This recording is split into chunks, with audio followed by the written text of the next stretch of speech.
Hello बच्चों, स्वागत है आप सभी का एक बार फिर से DSR फॉर यू में। बच्चों, आपके कक्षा 10वीं का हिंदी विषय के 5 फरवरी को पेपर है। तो देखिए, उसी संदर्भ में मैंने आपको एक वीडियो दे चुका हूं। जितने प्रश्न दिए थे उन सभी को आपको बहुत अच्छे से तैयार कर लेना है। बच्चों, वीडियो को स्किप मत कीजिएगा, पूरी बात ध्यान से सुनिएगा। आपको बहुत अच्छे से तैयार कर लेना है अपने सारे प्रश्नोत्तरों को, और मेरे द्वारा जो दिए गए हैं उनको भी पढ़ लीजिएगा। निबंध आपका आएगा, वो आपको मालूम है, अनुच्छेद लेखन, संवाद लेखन। मेरा पहला जो वीडियो है वो आप ज़रूर देख लें, उसमें मैंने पूरी डिटेल दे दी है। इस वीडियो के माध्यम से मैं आप लोगों का एक बार रिवीजन करवाऊंगा। आप लोग मेरे साथ मिला लें, कॉपी पेन लेकर के बैठ जाएं और अपनी तैयारी को एक बार क्रॉस चेक कर लें। सबसे पहले हम बात करेंगे आपका जो आपका जीवन परिचय आता है उसको लिखने का तरीका कैसे है। देखिए, यहाँ पे मैंने बच्चों को पढ़ाया था अपने, तो बोर्ड पे लिखा हुआ है, वही आपको बता दिया। सबसे पहले ऐसे आप हेडिंग डालेंगे। ब्लैक का जहाँ ब्लैक है यूज़ करें, ब्लू है तो ब्लू यूज़ करें। जन्म ऐसे लिखना है आपको, मृत्यु इस तरीके से लिख देना है। फिर आप उनकी रचनाएं बता देनी है 2। फिर भाषा शैली के अंतर्गत आपको लिखना है पहले भाषागत विशेषता। देखिए, एक लिखा हुआ ये आपके सामने था तो मैंने यहाँ प्रस्तुत कर दिया। विशेषता में आपको ये पॉइंट बना करके ऐसे, जैसे इनकी भाषा लोक प्रचलित व्यवहारिक है, ये सरल सहज एवं सुस्पष्ट भाषा का प्रयोग करते हैं। फिर शैलीगत विशेषताएं लिख देना है। क्या कहती हैं शैलीगत विशेषताएं? वर्णनात्मक शैली, खड़ी बोली का प्रयोग, शोषण पर इनने कटाक्ष किया है। और लास्ट में साहित्य में स्थान। बच्चों, साहित्य में स्थान बहुत ईजी होता है, आपको यही लिख देना है कि हिंदी साहित्य में इनके जो रचनाएं हैं इनके कारण इन्हें विशेष स्थान दिया गया है ना। तो बच्चों, बहुत सिंपल से जीवन परिचय, कवि परिचय, जो भी आए आपको लेखक कवि का बहुत अच्छे से आपको लिख देना है। बात करते हैं आवेदन पत्र की। आवेदन पत्र में कॉमा जरूर लगाएं शुरुआत में। अगर प्राचार्य को लिख रहे हैं, सेवा में के बाद कॉमा लगाना है। श्रीमान प्राचार्य लिखना है ना, प्रधानाचार्य मत लिखना। 8वीं क्लास तक लिखते हैं प्रधानाचार्य, प्राचार्य महोदय जी। फिर आप अपने स्कूल का नाम, शहर का नाम डाल देना। यहाँ देखिए एक लाइन खींची हुई है, इसका मतलब आपको एक लाइन का स्पेस रखना है। फिर विषय डाल करके आपको इस तरीके से पूरा लिख देना है। फिर महोदय जी, फिर कॉमा, फिर ये पूरा लिखेंगे कि सविनय नम्र निवेदन है कि मैं आपके विद्यालय की कक्षा 10वीं की छात्र हूँ या छात्रा हूँ। मेरे पिताजी का स्थानांतरण, जैसे यहाँ पे मैंने स्थानांतरण प्रमाण पत्र बताया है। देखिए, आपको शुल्क मुक्ति के लिए स्थानांतरण प्रमाण पत्र, 3 दिन की छुट्टी, फिर जिलाधीश महोदय को ध्वनि विस्तारक यंत्र, ये आपको पहले बता चुका हूँ, उनको आपको तैयार कर लेना। जहाँ जहाँ मैंने ये लाइन खींची है इसका मतलब देखिए, अब यहाँ पे आपको कृपा करें के बाद 2 लाइन का स्पेस है, मतलब आपको 2 लाइन का स्पेस रखना। फिर बीचों बीच धन्यवाद लिखना, फिर 1 लाइन का स्पेस देना है और लास्ट में लिख देना आपकी आज्ञाकारी शिष्या, जो भी नाम है, इस तरीके से पूरा प्रॉपर विधिवत। अब देख लेते थोड़ा एक वाक्य के या जो रिक्त स्थान, इनमें किन टाइप के प्रश्न पूछे जा सकते हैं। जैसे ये आएगा, काव्य की शोभा बढ़ाने वाले तत्व क्या कहलाते हैं बच्चों? अलंकार। काव्य की आत्मा क्या कहलाती है? रस। देखिए, ये प्रश्न 1 नंबर में पूछे जा सकते हैं, इस टाइप के प्रश्न, तो आप रिवीजन कर लें। वीर रस का स्थायी भाव क्या होता है? उत्साह। वैसे ही आपको श्रृंगार का याद कर लेना। श्रृंगार का क्या होता है? रति। हास्य का हंसी, करुण का शोक। फिर दोहा छंद में कितनी मात्राएं होती? कुल 24 मात्राएं होती। इसमें पहले और तीसरे चरण में 13-13, दूसरे और चौथे में 11-11। वैसे ही आप चौपाई याद कर लेना। चौपाई के प्रत्येक चरण में 16 मात्राएं होती हैं। फिर हरिगीत का छंद, गीति का छंद। फिर समास के कितने भेद होते? 6 भेद होते हैं। नेताजी की मूर्ति किसने लगवाई थी बच्चों? मास्टर मोतीलाल ने। रामचरितमानस किस भाषा में लिखा गया? अवधी भाषा में। वात्सल्य रस के सम्राट कौन है? सूरदास। माता का आंचल किसकी रचना है? शिवपूजन सहाय। भोलानाथ का वास्तविक नाम क्या था? तारकेश्वर नाथ। आप मेरे साथ अपनी तैयारी चेक करें, आपको ये बनते हैं या नहीं बनते। छायावाद के प्रवर्तक कवि कौन है बेटा? जयशंकर प्रसाद। एकांकी में केवल 1 अंक होता है। बाल गोविंद भगत किसके गीत गाते थे? कबीर के। और क्या बजाते थे बच्चों? वो खंजड़ी। ठीक है। फिर हिंदी का प्रसिद्ध महाकाव्य क्या है बेटा? रामचरितमानस प्रसिद्ध महाकाव्य है। कहानी सम्राट या उपन्यास सम्राट के नाम से किसे जाना जाता? तो याद रखिएगा बेटा, कहानी सम्राट भी मुंशी प्रेमचंद्र हैं, उपन्यास सम्राट भी मुंशी प्रेमचंद्र हैं। रस के कितने अंग होते हैं? 4 अंग।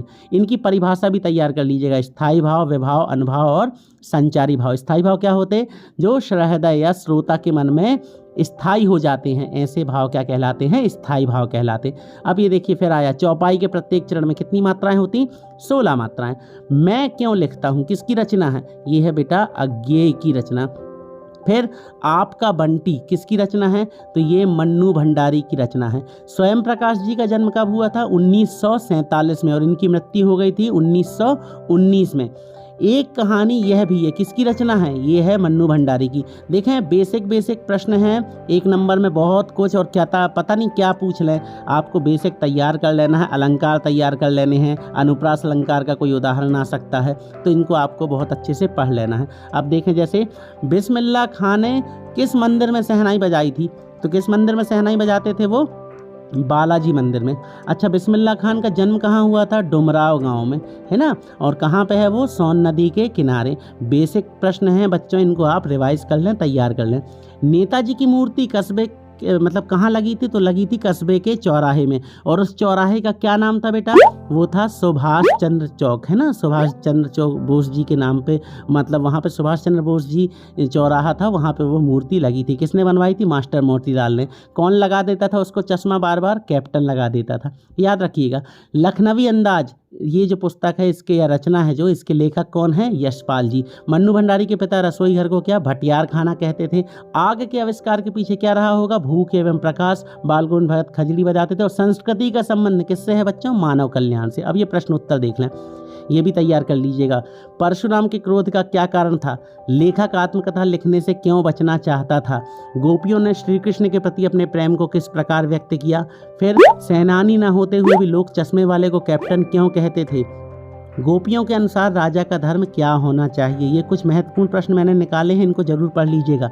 महाकाव्य किसे कहते हैं? इसकी विशेषताएं, मतलब महाकाव्य के बारे में बताना है। और दो महाकाव्य, एक है कामायनी और एक है आपका रामचरितमानस। गंतोक को मेहनतकश बादशाहों का शहर क्यों कहते? बच्चों जो गंतोक नाम का जो मतलब शहर था वो पहाड़ी एरिया में था, और वहाँ के लोगों ने अपनी मेहनत के दम पे उस पहाड़ी क्षेत्र को भी रहने लायक बना लिया था, इसलिए उसे मेहनतकश बादशाहों का शहर कहा जाता है। ठीक है। फिर लोकोक्ति और मुहावरे में अंतर। बालक भोलानाथ एवं उसके साथी घरौंदा कैसे बनाते थे? रचना की दृष्टि से वाक्य कितने प्रकार के होते हैं? 3 प्रकार के। कौन से? सरल वाक्य, मिश्रित वाक्य और संयुक्त वाक्य। फिर बाल गोविंद भगत की चारित्रिक विशेषताएं लिख दीजिएगा। खंडकाव्य एवं महाकाव्य में अंतर, ये मोस्ट इंपॉर्टेंट क्वेश्चन है, ये आने के फुल चांसेस हैं। कैप्टन कौन था? उसे कौन सी बात आहत करती थी? नाटक एकांकी में अंतर कर लीजिएगा। स्थायी भाव और संचारी भाव किसे कहते हैं? इसकी डेफिनेशन देख लीजिएगा। प्रयोगवाद एवं प्रगतिवाद की विशेषताएं, इसी के साथ साथ आपको भक्ति काल की विशेषताएं तैयार कर लीजिएगा, 2 कवियों के नाम। और रीतिकाल के, अच्छा रीतिकाल को श्रृंगार काल भी कहते हैं। आदिकाल को वीरगाथा काल क्यों कहा जाता है? ऐसे प्रश्न भी पूछे जा सकते हैं। फिर रीतिकाल के 2 कवियों के नाम रचना सहित लिख दीजिएगा। फिर रीतिकाल को श्रृंगार काल क्यों कहते हैं? अनुप्रास अलंकार की परिभाषा, जब किसी काव्य में एक ही वर्ण की आवृत्ति बार बार हो, जैसे रघुपति राघव राजा राम, है ना, पीपर पास सरस मंडोला, इसमें कौन सा अलंकार होगा? अनुप्रास अलंकार। रस में आपको मुख्य रूप से श्रृंगार रस, वीर रस, हास्य रस, ये जरूर पढ़ लीजिएगा। इनकी परिभाषा पूछी जा सकती है और उदाहरण भी पूछे जा सकते हैं। फिर एक वाक्य में, एक शब्द में उत्तर या एक वाक्य में उत्तर। जो ईश्वर को मानता हो आस्तिक, जिसका अंत ना हो अनंत, जिसे जाना ना जा सके, इस तरीके से कुछ भी पूछ सकते। पर्यायवाची शब्द आ जाएंगे बच्चों, पहाड़ का, सूर्य का, चंद्रमा का, पृथ्वी का, जल का, पवन का, ये पर्यायवाची शब्द भी देख लेने हैं।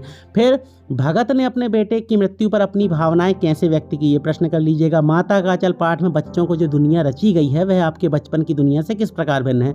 तो बच्चों उस समय जो भोलानाथ जी थे, उनके समय उनके माँ बाप, मतलब पुराने ज़माने में माँ बाप पूरा समय बच्चों को देते थे। आजकल क्या होता है? आज के समय में बच्चे थोड़ी बड़े होते उन्हें केजी नर्सरी में डाल दिया जाता है, मोबाइल ने माँ बाप की जगह ले ली है। इस तरीके से लिख दीजिएगा, पढ़ लीजिएगा। पाठय मुक्तक गेय मुक्तक में अंतर। फागुन बाकी ऋतुओं से अलग है क्यों? मानवीकरण अलंकार की परिभाषा, शब्द शक्ति शब्द गुण के उदाहरण बताना है। भोलानाथ अपने साथियों को देखकर सिसकना क्यों भूल जाता था? आदिकाल को वीरगाथा काल क्यों कहते हैं?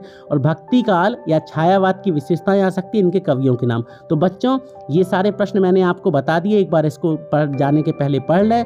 मिलते हैं अगले पेपर की तैयारी के साथ फिर से, तब तक आप सभी लोगों को बेस्ट ऑफ लक। आपका पेपर बहुत अच्छा जाए। धन्यवाद।